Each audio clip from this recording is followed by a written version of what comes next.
Students, today we will discuss about the George Herbert's poem पुली। पुली का मतलब होता है घिरनी, जिससे जो कुएं के ऊपर लगाई जाती है एक व्हील, उसके ऊपर एक रोप लगाई जाती है रस्सी, फिर उससे कोई भी चीज़ निकाली जाती है कुएं में से। मीन्स कुएं में से तो पानी निकाला जाता है, तो उसे घिरनी बोलते हैं। जो उसके ऊपर एक व्हील के ऊपर रस्सी लपेटी हुई होती है ना, उसको घिरनी बोलते हैं।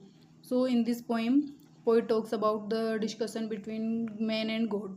इस पोएम के अंदर है ना, जो पोइट डिस्कस करते हैं और मैन एंड गॉड के बीच का जो डिस्कशन है उसके बारे में बात करते हैं। सो हम ब्रीफ में ऑथर का इंट्रोडक्शन देखते हैं। George Herbert was born in 1593 and he was died in 1633। He was a Welsh born English poet. वो एक वोलिश एक ग्रुप है, एथनिक ग्रुप जिसको बोलते हैं। वो एक पोइट थे, इंग्लिश पोइट थे, ओरेटर मीन्स स्पीकर वो थे, एंड एंग्लिकन प्रिस्ट, वो एंग्लिस्टिक प्रिस्ट थे। प्रिस्ट का मतलब होता है पुजारी। Known as a major metaphysical poet and he was also known as metaphysical poet. वो एक मेटाफिजिकल पोइट भी थे। Famous for is devotional poetry in the collection of the temple. उनका एक डिवोशनल पोइट्री कलेक्शन था। डिवोशनल का मतलब होता है रिलीजियस पोइट्री कलेक्शन था, जो उसका नाम था द टेम्पल। ये इसका पोइट्री कलेक्शन था, जिसको डिवोशनल पोइट्री कलेक्शन या रिलीजियस पोइट्री कलेक्शन भी हम बोल सकते हैं। Born into a prominent family, एक वेल एजुकेटेड फैमिली के अंदर इनका बोर्न हुआ था। He was educated at Trinity college Cambridge, जो कि इंग्लैंड में है। ट्रिनिटी कॉलेज से इन्होंने अपनी एजुकेशन ली थी। So let's get started in the very first line of the poem. We will discuss कि when God at first made man, जब भगवान ने पहली बार मनुष्य को बनाया था। इस लाइन का मतलब है when God at first made man, जब फर्स्ट टाइम गॉड ने, भगवान ने मनुष्य को बनाया था, उस टाइम की बात कर रहे हैं। Having a glass of blessings standing bye. Glass of blessings का मतलब होता है लॉर्ड्स ऑफ ब्लेसिंग्स, जिसको हम बोल सकते हैं। बहुत सारी ब्लेसिंग्स का एक ग्लास भरा हुआ था उनके पास। किसके पास? गॉड के पास। ब्लेसिंग्स का मतलब है यहाँ की सारी तरीके की क्वालिटीज़ जो एक मैन के अंदर, एक उसके क्रिएचर के अंदर होनी चाहिए। गॉड का जो क्रिएचर है मनुष्य, उसके अंदर क्या क्या क्वालिटी होनी चाहिए, क्या क्या गुण होने चाहिए उसके अंदर। बोलने की क्वालिटी होनी चाहिए, सुनने की क्वालिटी होनी चाहिए, उसके अंदर स्ट्रेंथ होनी चाहिए, बुद्धि होनी चाहिए।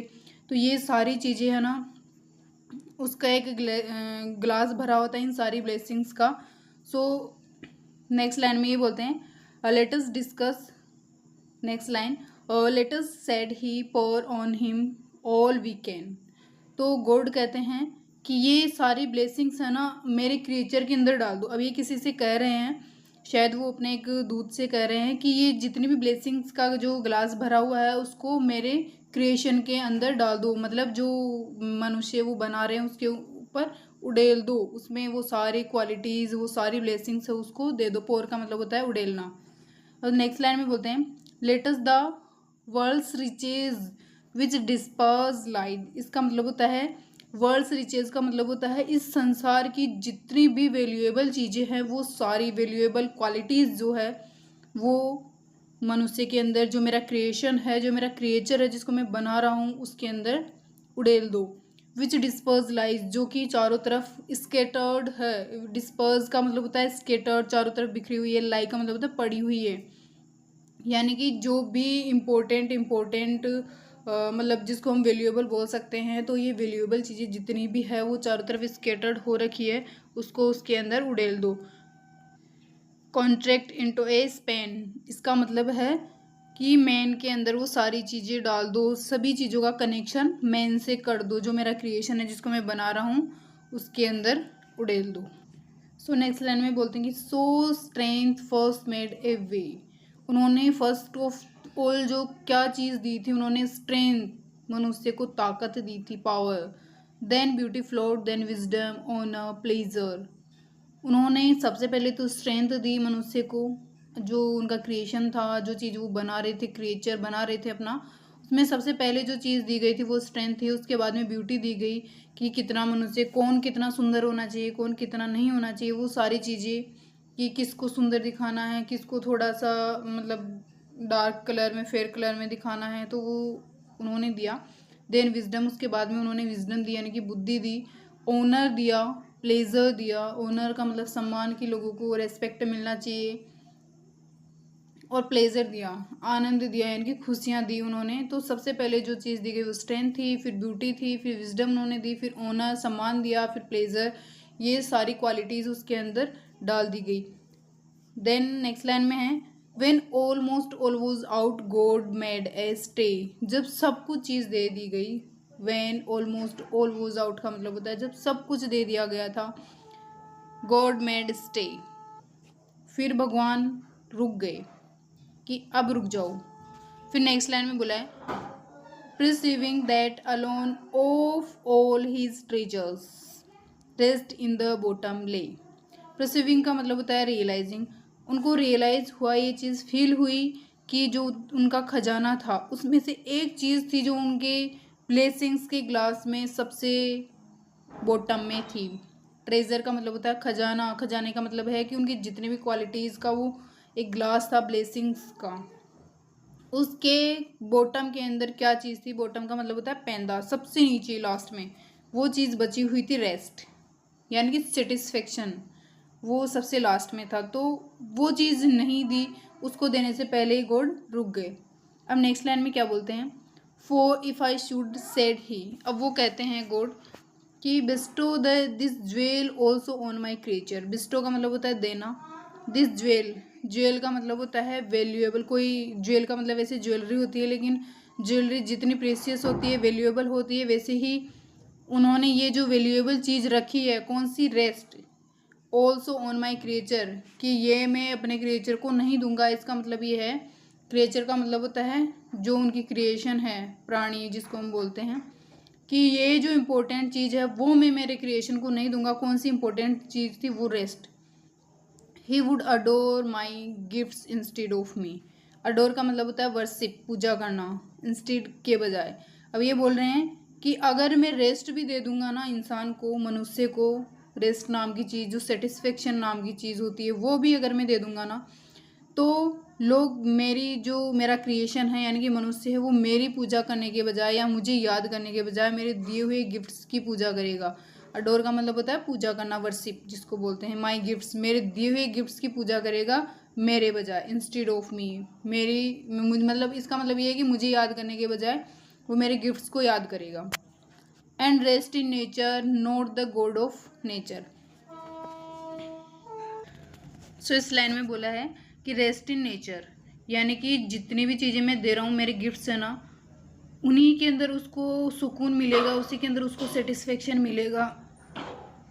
Not the God of nature, उसको जो सेटिस्फेक्शन उस नेचर में मिल रहा है जो मेरे गिफ्ट्स दिए हुए हैं, वो उसको फिर वो सेटिस्फेक्शन या वो रेस्ट मेरे पास नहीं मिलेगा। यानी कि अगर मैं सभी चीज़ें दे दूंगा ना, तो जो मेरा क्रिएशन है जिसको मैं बना रहा हूँ वो मेरे पास नहीं आएगा। सो बोथ शुड लूजर्स भी, अगर मैं सारी चीज़ें दे दूंगा मेरे क्रिएशन को, तो हम दोनों लूज़र कहलाएंगे। यानी कि मनुष्य भी और गॉड भी, दोनों लूज़र कैसे कहलाएंगे, अगर मनुष्य को सारी चीज़ें दे दी जाएगी तो वो गॉड को कैसे याद करेगा, और गॉड अपना जो मतलब मनुष्य को उसने सेटिस्फेक्शन नाम की या रेस्ट नाम की चीज़ वो नहीं देगा, तो जब ही उसके पास आएगा, क्योंकि अगर वो दे देगा तो मनुष्य है जो उसका क्रिएशन है उसके पास नहीं।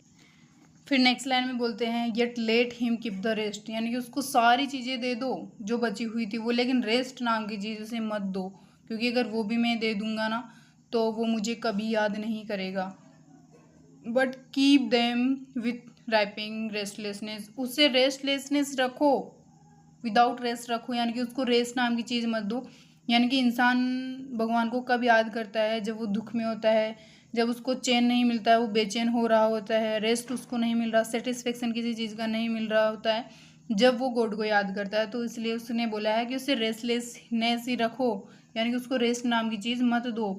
फिर नेक्स्ट लाइन में उन्होंने बोला है कि let him be rich and very that it is, कि कम से कम मतलब उसको रिच बना दो, ठीक है, लेकिन उसे कम से कम वेरी तो रखो, थका हुआ रखो, क्योंकि थका हुआ रखूँगा ना मतलब जब भी उस इंसान को थका हुआ रखेंगे जब भी वो मुझे याद करेगा। उससे पहले वो मुझे याद नहीं करेगा, भले उसे कितना भी रिच बना दो, कितना भी एक बहुत बड़ी वाली पोस्ट उसको दे दो, सारी चीज़ें उसे दे दो, जितनी भी वर्ल्ड की रिचेस्ट से रिचेस्ट चीज़ें हैं, लेकिन उसे वेरी रखो, थका हुआ रखो कम से कम, तो एटलीस्ट मुझे याद तो करेगा। If goodness led him not yet weariness, यही उसकी अच्छाई है ना, मेरे पास नहीं आने देगी उसको। कौन सी अच्छाई? अगर इंसान के पास सारी चीज़ें अवेलेबल है, वो बहुत धनी है, वो बहुत रिचेस्ट पर्सन में काउंट हो रहा है, तो वो कभी भी अपनी अच्छाई को देखकर मेरे पास नहीं आएगा। वो कब आएगा? जब वो थका हुआ होगा, कि कम से कम उसे थका हुआ तो रखो। जब भी वो मेरे पास आएगा, मैं toss him to my breast. Toss him का मतलब होता है जैसे कोई भी, जैसे कि जल्दी से आके गले लगना, माई ब्रेस्ट में उसे गले लगा लूँगा। जब भी वो थका हुआ होगा और मेरे पास आएगा, मैं उसे तुरंत गले लगा लूँगा। इसका मतलब ये है। सो इन सभी लाइंस के अंदर यही बात करी गई है कि क्या क्या ब्लेसिंग्स है वो मनुष्य को देनी चाहिए। तो ये सारी चीज़ें इस पोएम के अंदर बताई गई है। So thank you everyone for watching. Please subscribe for more information. Thank you.